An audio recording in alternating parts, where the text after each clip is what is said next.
بەناوی خوای بەخشندە و مێرەبان سڵاوتان لەبێ ئەزیزان و خۆشەویستان خۆشحاڵم جارێکی تر لە شاری هەولێر دێمەوە خزمەت ئێوەی ئەزیز و خۆشەویست. چەند ڕۆژێکەوە بەتایبەت لە ماوەی ڕابردوو دەبینین ئیستیزا بە پێغەمبەری خوا دەکرێت صلی الله علیه وسلم. لێرە و لەوێ قسەی پێدەگوترێ. لە هەرێمی کوردستانیش پشتگیری دەکرێت بە بیانووی ئەوەی کاوان زۆرینەی دەنگی هەرێمی کوردستانیان بەدەستێنا و زۆرینەن لە شاری هەولێر چەند کەسانێک لە پەرلەمانی کوردستان بە نوێنەری خەڵکی هەرێمی کوردستان دەچن پشتگیری خۆیان بۆ وڵاتی فەڕەنسا دەڕەبڕن. بۆ ئەمڕۆ من دەمەوێت لە نێو شاری هەولێر خەڵک بدوێنم ڕاستە و خۆ بزانین فعلەن ئەم خەڵکێ بە نوێنەری خۆیان نەزانن بزانین ئەخۆ ئەوانیش پشتگیری ئەو وڵاتانە دەکەن کە قسە بە پێغەمبەری خوا صلی الله علیه وسلم دەگوترێت. من ئەوان بۆ ئێوە دەدوێنم ئێوەش بینەربووی سەرمان بن و لەگەڵماندا هیچ مسلمانە کە غیرەتی هەبی کە مسلمانی ناوی قوبول بکە کە ئیهانەی پێغەمبەری خوا بکرێت. لەناو کوردستان پشتگیری کابرایەکی زاڵم و بێدین و فاجیر کەوا ئیستێزا بە گەورەی بەشەریەت بکرێت و ژێر کابرای ئەروەڵا کاکەمە ڕۆزرتان بۆ دەخوازین. چ هاتی دەرێ نوێنەری میلەتم باز نوێنەری من نی باز حکومەتی من نی ئەوە دەژایی لەگەرە من نییە لەبەرەوەی ئەمە مسلمانم ئەگەر مسلمان بم نایڕێم لەگەوەی بیت. ئەکبەر نگلیسی و ئیبلیسیە کەسانێک پشتی لەو کەسانە بکات بەس دیارە وەکوانن یان لەوانیش کەمترن. حەسەدە پێغەمبەر صلی الله علیه وسلم بەڕۆح بەجەسە لە ناومان نییە بەڵام پێغەمبەر صلی الله علیه وسلم وتەکانی ئامۆژگاریەکانی بۆ ئێمەی مسلمان بەڕاستی جێگای فەخر و شانازیە.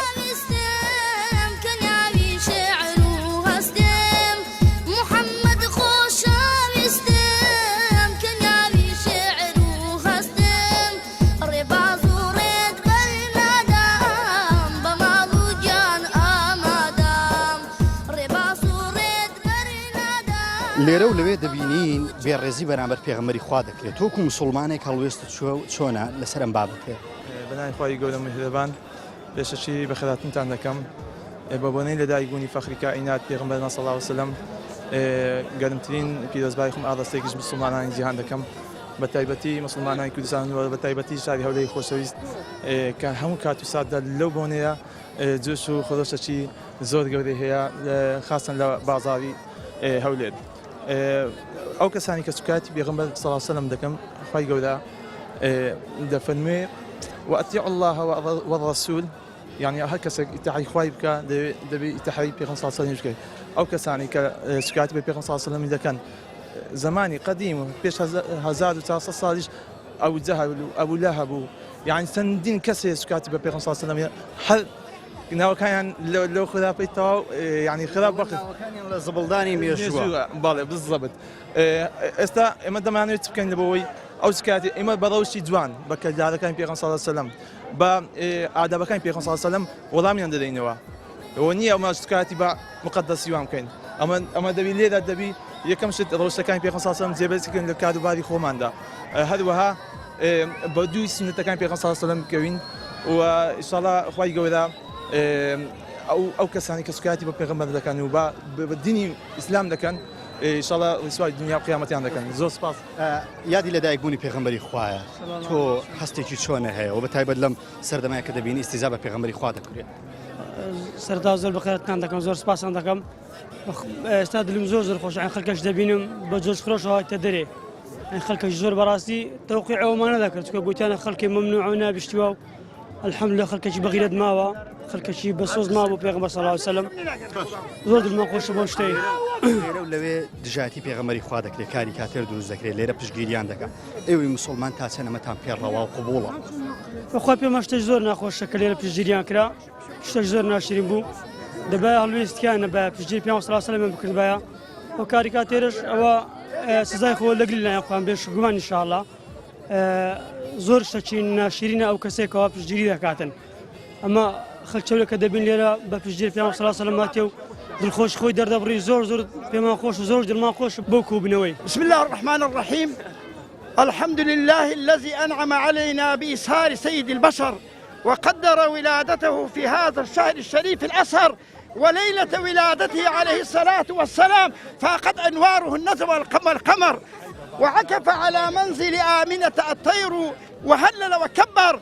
وانشق أيوان كسرى ومال وانكسر فسبحان من أرسله كافة للناس فبشر وأنذر لقد صدق الله رسوله الرؤيا بالحق لتدخلن المسجد الحرام إن شاء الله آمنين محلقين رؤوسكم ومقصرين لا تخاف فعلي ما لا تعلموه فعزل من زائفة قريبة براسي أمن أورو يعني روش زوزو بيروزا روش زوزو القورية بمن ذكريات حضرة محمد المصطفى سلام إخواني سلبي أورو دوازة ربيع الأولى براسيات كنوي حضرة محمد المصطفى أرسل زوزو بيروزا بڵێ لێرە و لەوێ ینی بەڕاستی لەم ڕۆژەیە دەبینین بە هەموو شێوەیە قسە بە پێغەمبەرەکەمان دەکوترێت تۆکو هەولێریەک وەکو مسلمانێکێرە هەڵوێستت چێ بەرامبەر ئەو کەسانە والله أوانا برنبري أو كسر عقد يعني برنبر ببيغمبري إخواي شو شيء محمد رسول الله وكفى بالله الشهيدا حضرتي محمد المصطفى جورة ليني بشري جورة مروفي سرزوية لباشي إخواي كسر بيغمبري برسنيا كسر بيغمبري جورة الدنيا أو كاز إهانة بيغمبري إهانة إخوانك إهانة إخوان جورك براسي زور عيبشي جوريها كواني جنب بيغمبري إخوان يعني زور عيبة هيس مسلمان كغيرتي هبي كمسلماني نبي قبول بك كي هاري بيغمبري إخوان بكري چۆن خۆشەویستی خۆت بۆ ڕەسوڵ الله دەربڕیوە اللهم صل على سيدنا محمد ڕۆژێک زۆر مبارەک و خۆشەویستە ڕاستی شاری هەولێر هەموو ساڵێ ئەو یادە دەکەنەوە بەرز ڕدەگرن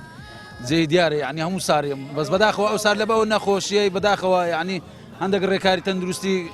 گرا هیوادارم خەڵک بە ماسکۆ بێتن ئەو یادە بەرز لێرە و لەوێ دەبینین ئیستیزا بە پێغەمبەری خوا دەکرێت قسە بە پێغەمبەری خوا دەکرێت تۆکو مسلمانێک هەڵوێستت چۆنە والله لە فەیسبوک و لە هەموو بە دوعا بە هەموو شتێک پشتگیریمان کردیە ئینشاءالله خوا ئەوەی دوژمنانی ئیسلام دەکات ئەوەی پاڵپشتیان دەکاتن ئەوزە هەر یەکێک بیتن ئینشاءالله خوا ڕسوو دنیا و قیامەتیان دەکاتن خوا لە ناویان بە پیرۆزبایی لە تەواوی مسلمانانی جیهان و بە تایبەتی کوردستانیانی خۆشەویست و زۆر بە تایبەتی شاری هەولێری خۆشەویست شاری هۆڵاکۆبەزێن ئەمڕۆ وەکو گەنجێکی دەڤەری بادینان کە هاتووم سەردانی شاری هەولێرم کردو زۆر دڵخۆشم دەبینم لە پای ئەو هەموو دژاتیکردنە بەرامبەر بە سەروەری مرۆڤەتی پێغەمبەر صلی الله عليه وسلم لە کاتێکدا هەموو وڵاتە زەرهێزەکان ئەوانەی خاوەنی سەکی ئەتۆمن ئەوانەی خاوەن هەموو دەسەڵاتێکی سەربازی لە ڕووی ئیداریەوە زۆر بەهێزن تەنانەت ناتوانن وەسی ئەم پێغەمبەر عليه الصلاة والسلام بەیەک وشش بکەن خوای پەروەردگار پێی فەرموون وإنك لعلى خلق عظيم بەڕاستی ئەخلاق و ڕەوشتی پێغەمبەر وەڵامدانەوەیەکە بۆ هەموو ئەو دەوڵەت و ئەو ڕئیس و هەر کار بەدەست بێتن کە دژاتی پێغەمبەری ئیسلام بکە عليه الصلاة والسلام و ئێمە لە هەرێمی کوردستان لەخوا بەزیاد بێتن لە سەدەنەوەتی ئیسلامین و مسلمانی و لەسەر پێغەمبەرەکەشمان بەجواب دەین و تا کۆتایی تەمەنمانیش ئامادەین جانی خۆمان فیدای ئەو پێغەمبەرە نازارە بکەین کەسانی پشگیری دەکەن پشگیری ئەو وڵاتانە دەکەن کە ئیستیزان بە پێغەمبەری خوا کردووە واللهی لەسەر هەموو تاکێکی مسلمان پێویستە پشگیری و پێویستە دیفاع لە پێغەمبەرەکەی بکاتن کە بەڕاستی ئەمە پێش 1400 و خسوور ساڵە پێغەمبەرمان دیفاعی لەو دینە کرد تا دینەکەی بە تەندروستی و بە ساغ و سەلیمی گەیاندا دەستی ئێمە پێویستە ئێمەش دەست بە دینەوە بگرین دیفاع لە پێغەمبەری خوا بکەین من وەکو تاکێک ئامادەم جانی خۆم بەخت بکەم لە پێناو پێغەمبەر عليه الصلاة والسلام هیچ مسلمانە کە غیرەتی هەبی کە مسلمانی نابی قبول بکە کە ئیهانەی پێغەمبەری خوا بکرێت لەناو کوردستان پشگیری کابرایەکی زاڵم و بێدین و فاجیر کەوا ئیستێزا بە گەورەی بەشەریەت بکرێت و ژێر کابرای ئەروەڵەکەکەمە ڕوزرتان بۆ دەخوازی چ هاتی دەرێ نوێنەری میلەتم باز نوێنەری من نییە باز حکومەتی من نییە ئەوەندە ژایی لەگەرە من نییە لەبەر ئەمە مسلمانم ئەگەر مسلمان بم نایڕێم لەگەوەی بیت ئەکبەر نگلیسی و ئیبلیسیە کەسانێک پشتی لەو کەسانە بکات بەس دیارە وەکووانن یان لەوانیش کەمترن حەسەدە پێغەمبەر صلی الله علیه وسلم بەڕۆح بەجەستە لە ناومان نییە بەڵام پێغەمبەر صلی الله علیه وسلم وتەکانی ئامۆژگاریەکانی بۆ ئێمە مسلمان بەڕاستی جێگای فەخر و شانازیە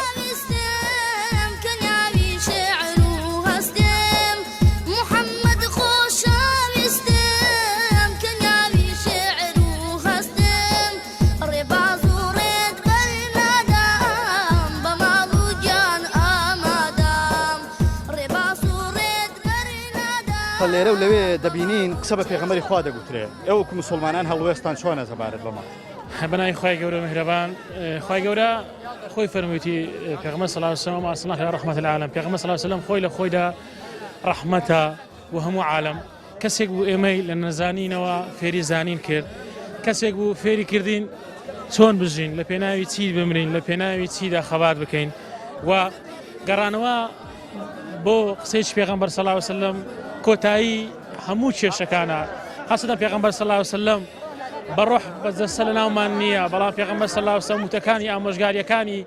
بۆ ئێمە مسلمان بەڕاستی جێگای فەخر و شانازی ئەو کەسانی کە سوکاتی بە پێغەمبەر صلی الله علیه و سلم دەکەم کەسانێکم دەتانم بڵێم لە نەزانینیوتیان لەوانەیە کە ڕۆژ بە ڕۆژ ناوی محەممەد صلی الله علیه و سلم ڕوو لە بەرزبوونەوە دەکات خەڵک زیاتر ڕوو بەرەو دینەکەی پێغەمبەر صلی الله علیه و سلم دێنن باوەڕ بەو دێنین کە ئەو دینە کۆتا دینە کە خوای گەورە خۆی فەرموویەتی کۆتا پەیامە کۆتاش ئێمە هەرچەندی باسی گەورەی پێغەمبەر صلی الله علیه و سلم ناتوانین بە دڵۆپێک لە کەسانێک دەچن بە نوێنەرەتی خەڵکی کوردستان پشتگیری وڵاتانە دەکەن چی تێ بۆم کەسان بەڕاستی من دەڵێم جێگای داخە جێگای ئەسەفە ئەو کارانە دەکرێت بەڕاستی ئێمە ئەگەر لە هەرێمی کوردستان وەگرین 1990 مسلمانە ئەتوانم بڵێم ئەوانە ناتوانن وەکو کەسانێک ببن نوێنەری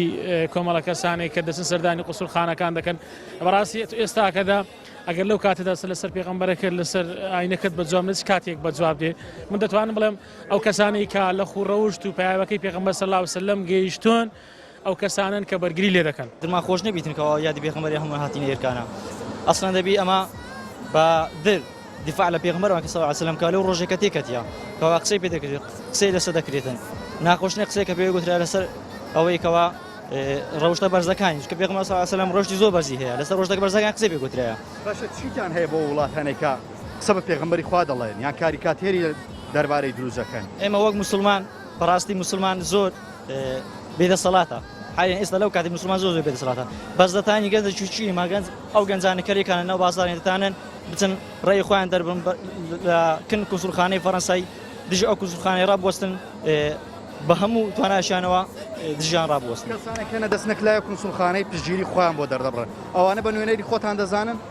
ئێستا لونمونەیەک هاتی لە پەرلەمانی نازانم ناوی ئەم هەورامەتی هاتی لە پەرلەمانی بەناوی من قسەی کردی دەرێتن ئەمە ڕێیمان لەگە سەرۆژ فەڕەنسایە ئەوە دەژایی لەگەرە من نییە لەبەرەوەی ئەمن مسلمانم ئەگەر مسلمان بم نایڕێم لەگەوەی بیتن لەبەرەوەی ئەو دژی پێغەمبەرەکەم بۆ صلی الله علیه وسلم ئەمن ئەوەش لەگەوی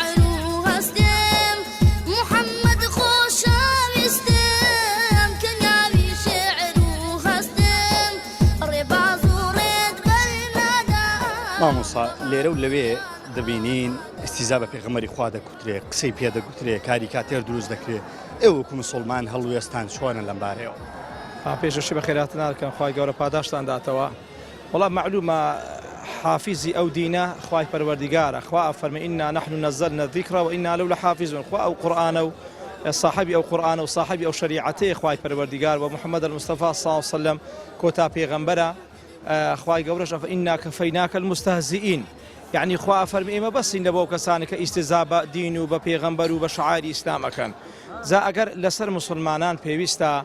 موقفمان هەبی موقف وەکو مسلمان يعني ئەگەر کە پێغەمبەر فەرمێ صلی الله علیه وسلم من رأى منكم منكرا فليغيره بيده کابرا منکەڕەک و ناشرعێکی ئەبینی ئەبێ بەدەستێ بگۆڕی ئەگە بەدەست پێت نەکرا بە زوبان ئەگە بە زوبانە بەدڵ وذلك أضعف الإيمان أضعف الإيمان ئەگەر ئەمە هیچمان لەدەست نێ دەبێ أضعف الإيمان بەدڵ پێمان ناخۆش ئیستیزا بە پێغەمبەر و بە شعائری ئیسلام بکرێ جا ئەگەر وەکو مامۆستای ئاینی ئەبێ بە زوبان ئەمە تەدەخولی ئەوە زایکەین یعنی کابرا لەو سەری دنیا لە دەوڵەتێکی عوظما وەکو فەڕەنسا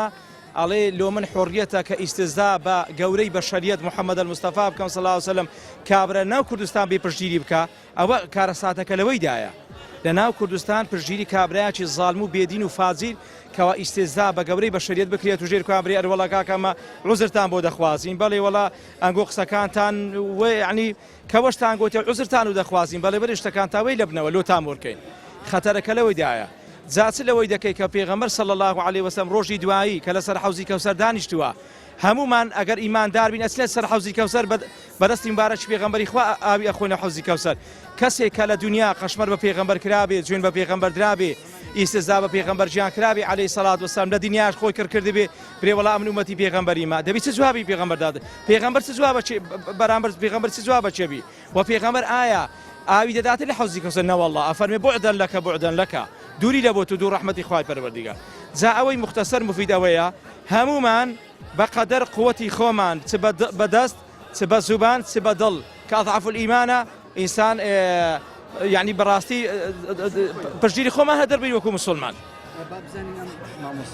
مامۆستا تۆ چی تێ بۆم کەسانی کە قسە بە پێغەمبەری خوا دەڵێن وڵا سەرەتا بەنای خۆی گەورە میهرەبان نابێ مسلمانەکان قبول بکەن کە قسە بە پێغەمبەری خوای گەورە بکوترێ چونکە ئەو ڕێنماییمەی کردووە واتە ڕێنیشاندەری مسلمانەکانە مرۆڤەکان دەبێ بە هەموو شێوازێک ئەو کردارنی کە لە دەستیان دێ قبول نەکەن کە قسە بە پێغەمبەری خوای گەورە بگوترێ چونکە ئەو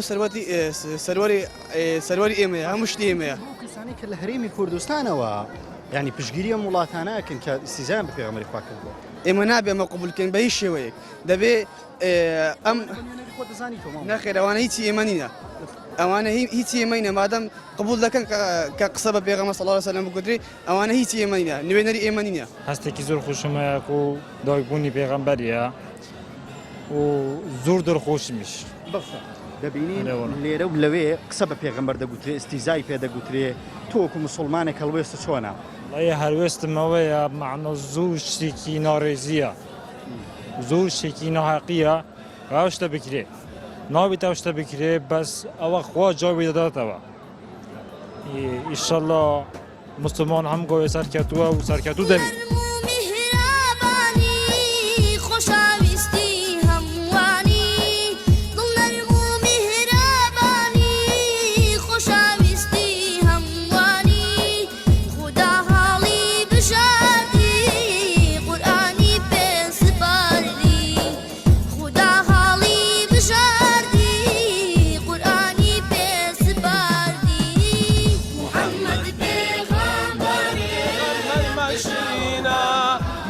سارش نابێ هەتا نەچیا مەدینایە برین سارش نابێ هەتا نەچیا مەدینە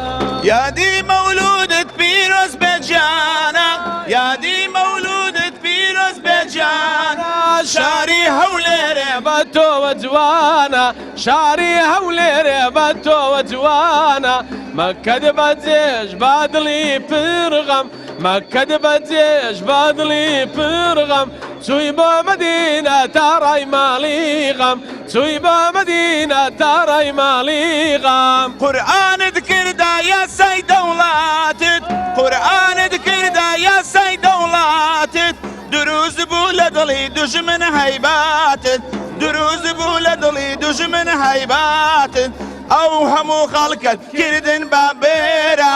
ئەو هەموو خەڵکت کردن بە بێرە تاکو لەما کەش حاڵت کرد چێرە یادی مەولودت پیرۆز بێجانە یادی مەولودت پیرۆز بێجانە شاری هەولێرێ بە تۆوە جوانە شاری هەولێرێ سەرکردەی زۆر لێ هاتوو بەیامت بوو سەرکەوتوو سەرکردەی زۆر لێ هاتوو بەیامت هیچ مسلمانە کە غیرەتی هەبی کە مسلمانی ناوی قبول بکە کە ئیهانەی پێغەمبەری خوا بکرێت لە ناو کوردستان پشگیری کابرایکی زاڵم و بێدین و فاجیر کەوا ئیستێزا بە گەورەی بە شەریەت بکرێت و ژێر کابرای ئەروەڵا کاکەمە ڕۆزرتان بۆ دەخوازین چه هاتی دەرێ نوێنەری میلەتم باز نوێنەری من نییە باز حکومەتی من نییە ئەوەندە ژایی لەگەرە من نییە لەبەرەوەی ئەمن مسلمانم ئەگەر مسلمان بم نایڕێم لەگەوەی بیت ئەکبەر نگلیسی و ئیبلیسیە کەسانێک پشتی لەو کەسانە بکات بەس دیارە وەکووانن یان لەوانیش کەمترن حەسەدە پێغەمبەر صلی الله علیه وسلم بەڕۆح بەجەسە لە ناومان نییە بەڵام پێغەمبەر صلی الله علیه وسلم وتەکانی ئامۆژگاریەکانی بۆ ئێمەی مسلمان بەڕاستی جێگای فەخر و شانازیە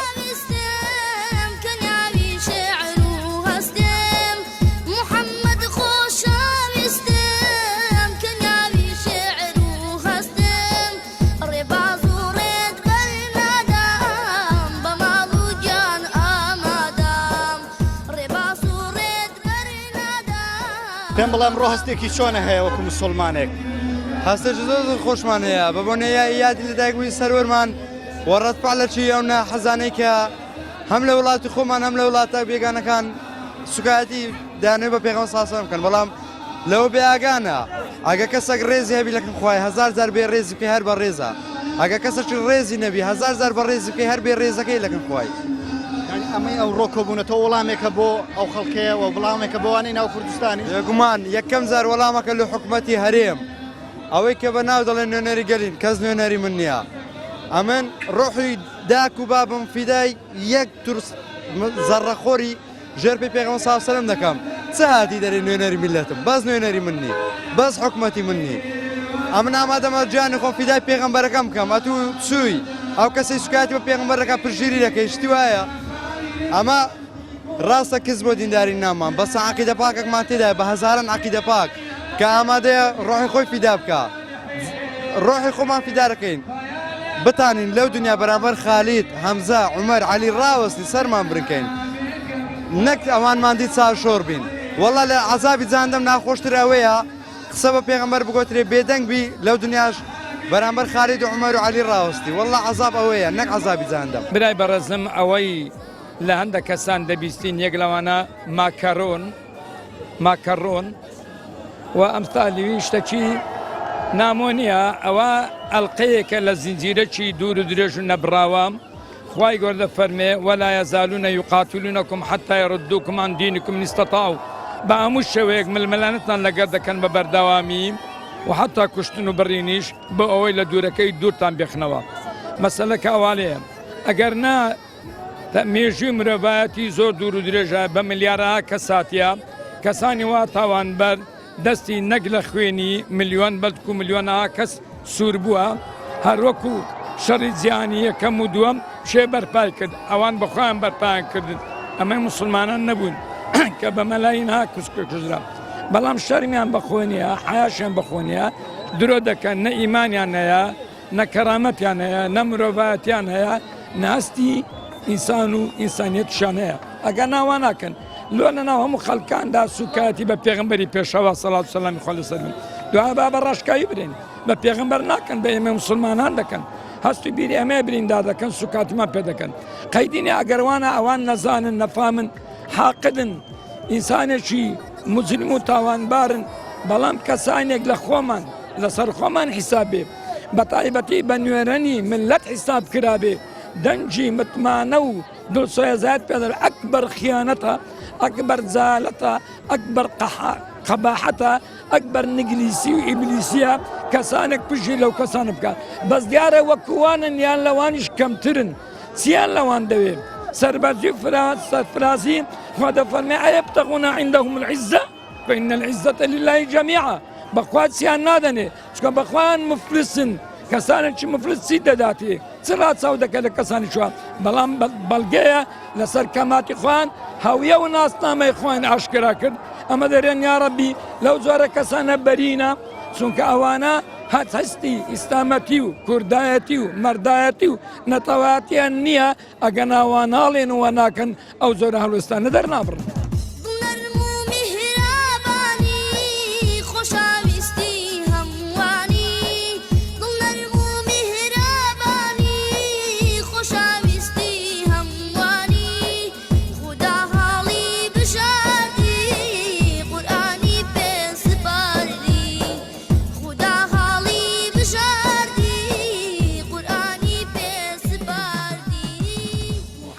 ئەمڕۆ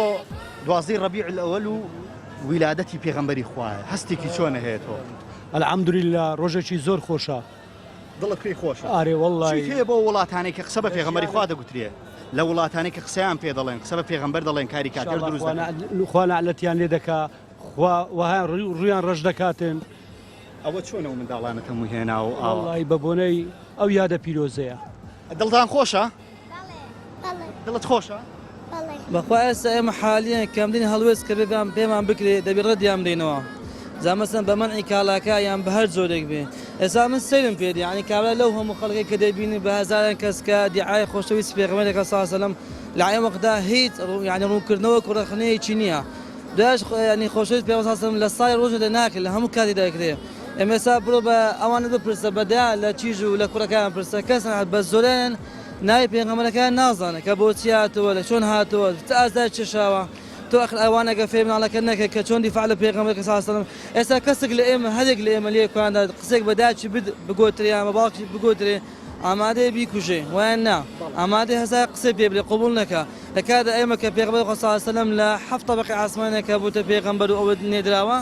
هەتاکو ئێستا ینی موسڵمانی ڕاستەقینی خۆم هیچیان بۆ نەکردووە بەڵاستی من ئەو دیعای کە دەبین کە ینی ئەوانە ینی بەڕەئی خۆم هەموو سیفەتی نیفاق ینی هیچی ینی لە ڕاستی ناگۆڕێ کە پێغەمبەری خۆشکە پێخۆشێت پێغەمبەر بە عەمەل دەکرێت بە قسە ناگوترێ کەسانێک بە ناوی نوێنەری خەڵکی هەرێمی کوردستان دەچن پشتگیری کونسڵخانەی فەڕەنسا دەکەن تۆ تا سێ نەمانە بە نوێنەری خۆ دەزانی من بە هیچ زۆرە بە نوێنەی خۆم نازانم بە خێرات تەلەڤیزیۆنی پێیان دەکەم کە هەمیشە پەیامی لەنا هەم پەیامێک هەیە دەستان خۆش بیتن وڵا هەیە ئەمەرۆکو دەزانین شاری هەولێر کە ساڵانە ئەو گردبنەوە تەجەموع دەکرێتن لە بە بۆنەی یاد لەدایکبوونی پێشەوای مرۆڤایەتی سەرەتا پیرۆزبایی لە هەموو مسلمانان دەکەم لە هەموو تاکێک دەکەم کە ئەم ساڵ هاتوونە من وەک خۆم نەمتانی لە ماڵەوە بم ئەگەر چیەوە ماسکم لە دەستە و ماسک دەبەستم بەڵام لەگەر ئەوەشدا هەر عەزم کرد ینی تەواجودم هەبیتن ئەوەی ئەلێرە داگرنگارۆک باست کرد دوو شتی گرنگکەیە یەک لەوانە مەسەن نەخۆشی کۆرۆنا لێرەوە داوا لە هاوڵاتیان دەکەم کە کو پابندن بە دەستگرن بە سونەتەکانی پێغەمبەر صلی الله علیه و سلم لە پاڵ ئەوەشدا پابندن بە ڕێنمایەتە تەندروستەکان لەبەرەوەی نەخۆشیەکەمانە نمانەی وجودەتی هەیە خاڵی دوێمیش ئەوەیە کە ئەمساڵ بەشێک لە وڵاتان بەتایبەتی وڵاتی فەڕەنسا بێڕێزی بەرامبەر پێغەمبەر صلی الله علیه و سلم لێرەوە پێیان دەرم واز لەوە بین باخوایان هیلاک نەکەن لەبەرەوەی پێغەمبەرێک کە زیاتر لە ملیار و نیوێک شوێنکەوتوو هەیە زیاتر لە ملیار و نیوێک کە خەڵک خۆش دێ نەناو دڵیتی بەڵێ عزیزان و خۆشەویستان ئەوەی بینیتان و بیستان بە فعلی ڕاوسەرنجی هاوڵاتیانی شاری هەولێر و مسلمانانی هەرێمی کوردستان بوو کە بە تەواوەتی ئیدانەیە و کردارانەی فەڕەنسا دەکەن و وەیدانەی تەواوی و کەسانە دەکەن و ئەو کەسانش بە نوێنەری خۆیان نازانن کە لێرە و لەوێ بە ناوی نوێنەری خەڵکی هەرێمی کوردستان دەچن پشتگیری کونسڵخانەی فەڕەنسا یاخود هەر کەسێک دەکەن کە دژایەتی پێغەمبەری خوا صلی الله عليه وسلم دەکەن ئەوەی بینیتان ڕاوسەرنجی خەڵکی شاری هەولێر بوو بەو هیوایی توانی بم بە تەواوەتی ڕاوسەرنجی مسلمانان بە ئێوەی خۆشەویست بگەێنم تاڵقێک تر و بەرنامەیەکی تر بە ئێوەی عزیز و خۆشەویست شاد دەبمەوە بەخوای گەورەتان دەسپێرم سپاردەی خوای پەروەردیگار